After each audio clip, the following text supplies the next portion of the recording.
guys, welcome back to my kitchen. Tonight I'm going to show you guys how to make one of those amazing chicken dishes you'll ever eat. It is a buttery baked chicken, and yes, it's as good as it sounds. This chicken you can cook up with just about any veggies you want. I'm just going to do a little bit of red potatoes with it tonight to give you an idea of what you can do. So I'm going to come around the table and show you how to get started right now. Okay, so right here I have an 8x11 baking dish, okay? And you can do a larger amount of chicken or a smaller amount of chicken just proportionately however you want to cook it. But I'm going to start with an 8x11 cooking dish. I have 5 chicken thighs that have the skin on. Do not do a chicken breast. It doesn't quite have the same flavor. You could do a chicken breast, but it's not going to have quite the same flavor. So try this first before you decide if you don't like it. So chicken thighs with the skin on. Do not make this without the skin on. Whether you do chicken breast or chicken thigh, do the skin on because the skin becomes such an integral part of this dish. So you're going to start with your chicken thighs, fully thawed. If you can have it fully thawed, I've done them mostly thawed most of the time. It makes it a little easier. If they're frozen, the butter mixture we're about to put on it kind of sticks to it weird and doesn't spread very well. So I've got 5 chicken thighs that are thawed. I also have 2 large red potatoes that I have cut into 5 pieces. So I've got 5 approximately equal pieces to match my 5 chicken thighs here, and you can do it however you want. This is just how I want to do it. So I've also got half of a double-sized butter. So basically one stick of butter, one regular stick of butter. I buy the little double-sized butter. So this would be half of that, which would be 1 stick of butter, 1 regular stick of butter. I have it melted in the pan here, and you don't have to melt the butter to do this. I've done it before where the butter was just room temperature and I mix the spices into the room temperature butter and use it. I actually just had to melt it tonight because the butter I had I pulled out of the freezer and it was frozen and I forgot to get it out earlier. So you can have it melted or you can have it room temperature. It just kind of changes how you put it on the chicken. So 1 stick of butter melted, and I'm going to start with 1 teaspoon of garlic salt, and I'm going to put it in this butter, okay? 1 teaspoon. Garlic salt, not garlic powder. You want the salt for this. So I'm going to do that right now. So 1 teaspoon of garlic salt. 1 teaspoon oregano leaves.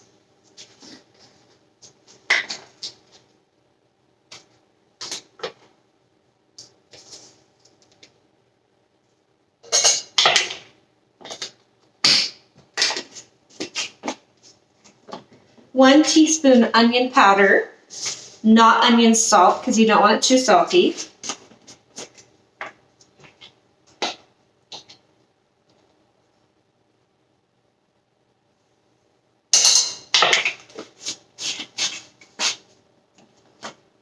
Then I'm going to do a half of a teaspoon of sage powder. Sage right here, ground sage.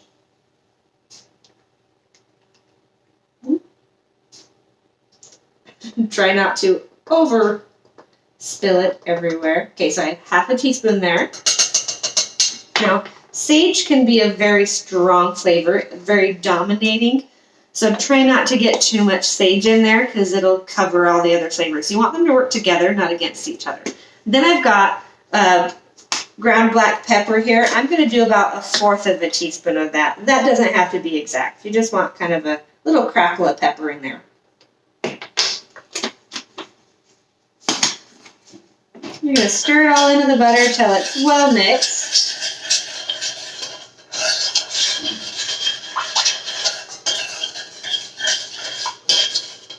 And it smells good. You can't go wrong with butter, guys.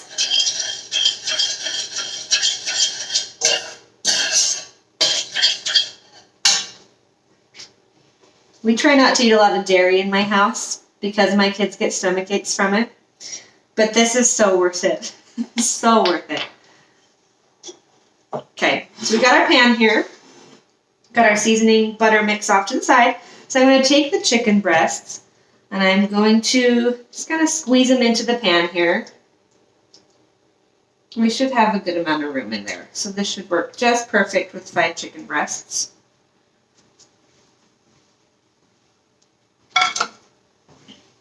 And then what you're going to do is you're going to actually peel up the skin from the chicken. Sorry, I meant chicken thighs, not chicken breasts. Okay, chicken thighs.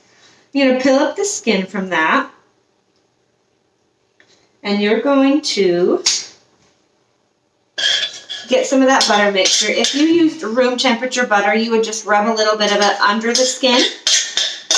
But since mine is melted, I'm just going to give it a good stir, make sure it's all mixed up, and I'm going to just drizzle some under that skin and put the skin down. I'm going to go and do that for all of these chicken pieces. About 1 good sized spoonful under each chicken piece. Make sure your hands are well washed. And wash them really good when you're done, because this gets kind of gross.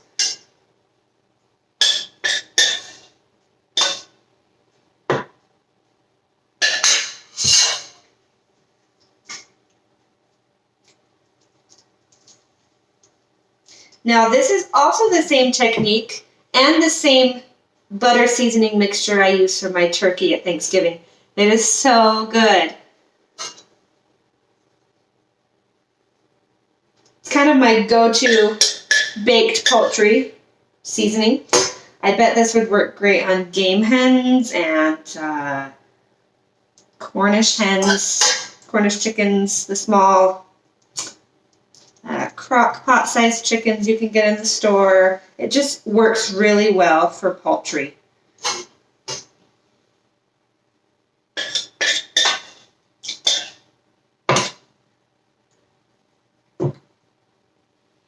And you will have a little bit of butter mixture left when you're done. That's good because you're going to pour the rest over the top of the chicken breast after. Sorry, chicken thighs. I keep saying chicken breast. It's a chicken thigh.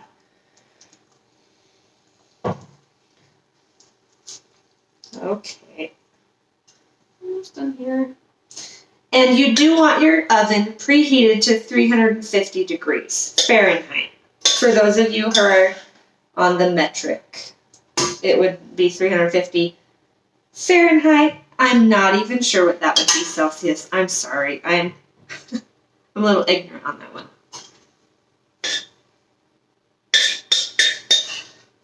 Now I'm going to take the rest of this and I'm just going to drizzle it over the top of my chicken breasts. Chicken thighs. Apparently I have a problem with that. Chicken thighs.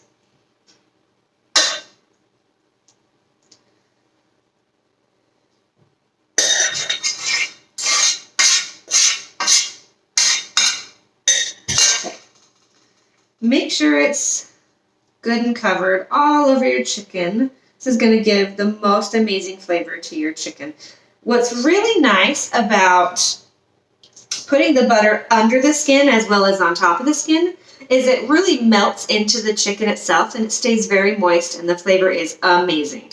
So now I'm going to take these little pieces of potato and I'm just going to kind of wedge them in between the chicken wherever there's a spot. These are going to bake with the chicken and they're going to soak in all that flavor and you can kind of roll them around in that butter mixture, get them coated in it. They're going to soak in a lot of that flavor from the chicken and be so tasty and soft and buttery when we are done cooking this chicken. Okay. There we go. They're all rolled around. You do want the potatoes cut. You don't want a whole potato because then a lot of that moisture and flavor won't make it into the potato. Having them cut really soaks up a lot of that flavor.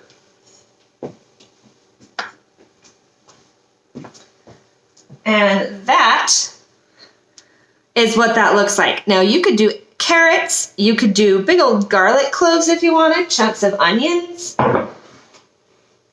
Honestly, the world's your oyster on this one. Put whatever you want in there with that chicken because it's going to come out tasting great.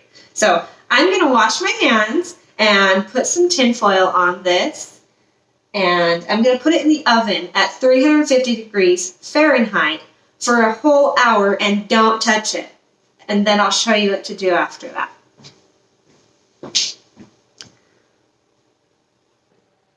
Okay, I forgot one thing.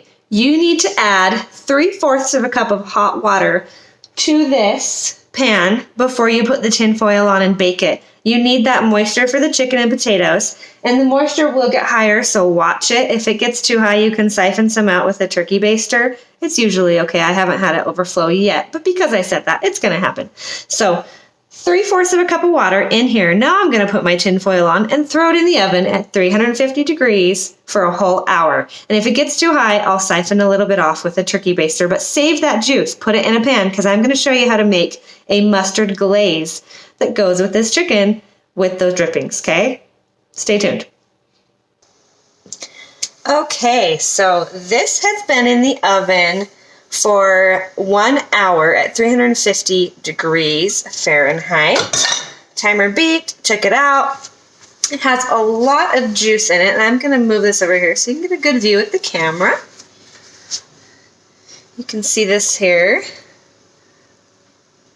Now what we're going to do is we're going to use the turkey baster to siphon off a lot of this juice. That's going to be the starter for your mustard glaze. And I've turned my oven up to broil now. Once I get a bunch of this juice out of here, I'm going to put it back in the oven uncovered and baste it every 15 minutes on broil until the skins are nice and golden brown and crispy on these chicken. And if the potatoes start looking a little overdone, you can take them off the pan, or out of the pan, sorry, at some point during that. But if they just continue to cook well like this, you can leave them in. So I've got a good amount of that juice out, but there's still some in the bottom to baste the chicken with. So I'm going to baste that real quick. And I'm going to put this back in the oven on broil. Now we've turned it up to broil. I'm going to put this back in the oven and put the timer on for 15 minutes. And when the timer beeps, I will baste it again.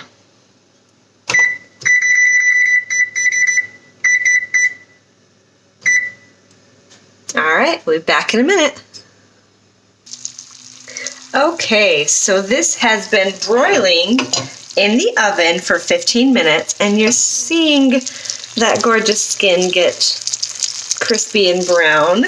I'm going to baste this another time, and I'm going to put it back in the oven for a few minutes while I finish up our mustard gravy. That's my timer reminding me to turn it off. There we go. So I'm going to get a mustard glaze started in just a minute when I'm done basting this.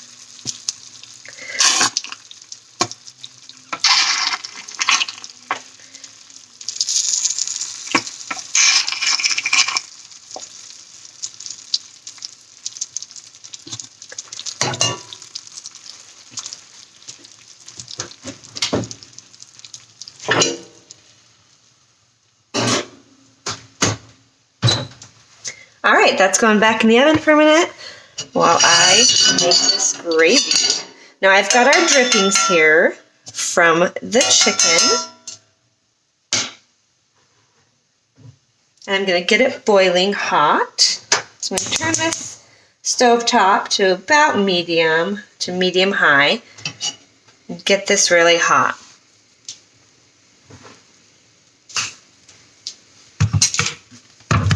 And to this, I'm actually going to add a little bit of black pepper, crack it right over there.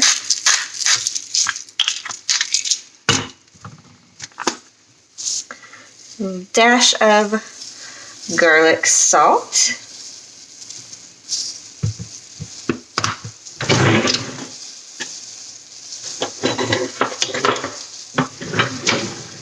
Then I'm going to add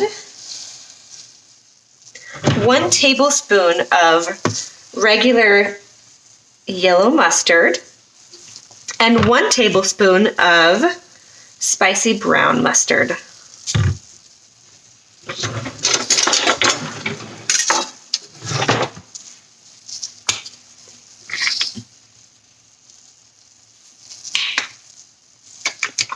because it would help if I shook it up first.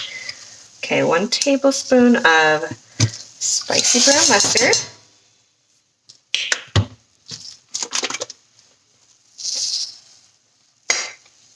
And 1 tablespoon of yellow mustard. If I can get it to come out.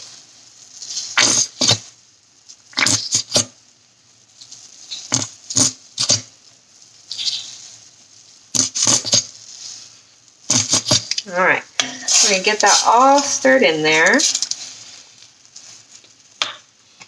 Now this is the part that's not an exact science. I'm going to give this a taste once this is all stirred in and see how I like it. Everyone's going to be a little bit different. I like mine to have a pretty good mustard flavor because that's, for me, what accompanies that chicken so well, because then the chicken isn't so strong. I'm going to get a spoon and give this a taste.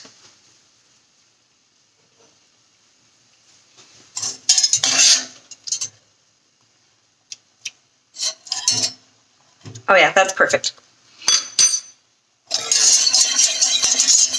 Now that we've got this good and hot, we've added our crack of pepper and a dash of garlic salt and our 1 tablespoon of spicy brown mustard and 1 tablespoon of yellow mustard, all whisked in. Now I'm going to get, I've got a little cup of water here.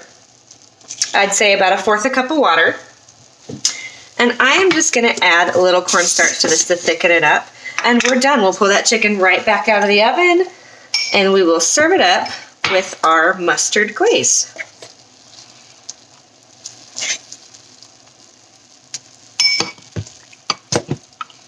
I'm just stirring in some cornstarch into the water to make a slurry to thicken this gravy.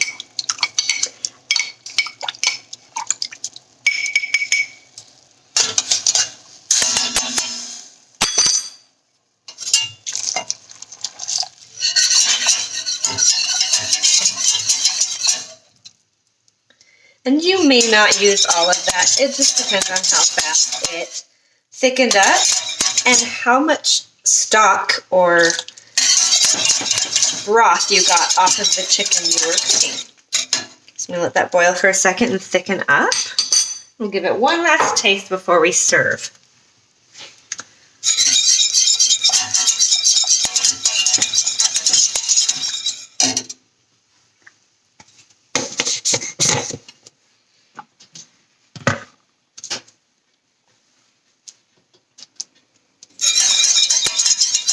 All right, that's thickening up really nicely. You can see the bubbles are kind of starting to pop up, and it's nice and thick. It's not like a watery consistency like it was before. That's just perfect. So I'm going to turn off my stovetop, turn off my oven, and pull out this chicken, and then I will be ready to plate this up. I will be right back. Okay guys, we are ready to plate this up. I'm going to take my plate. I'm going to put the mustard glaze down first.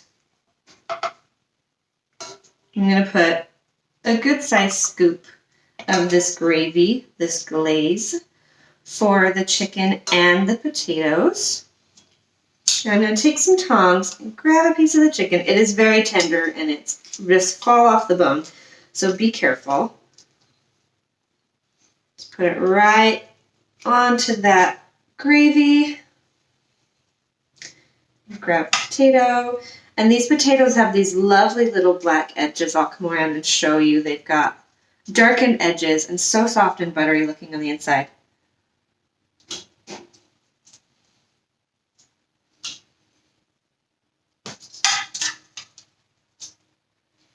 Okay.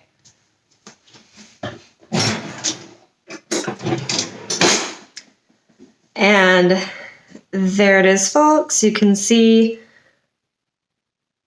if the camera will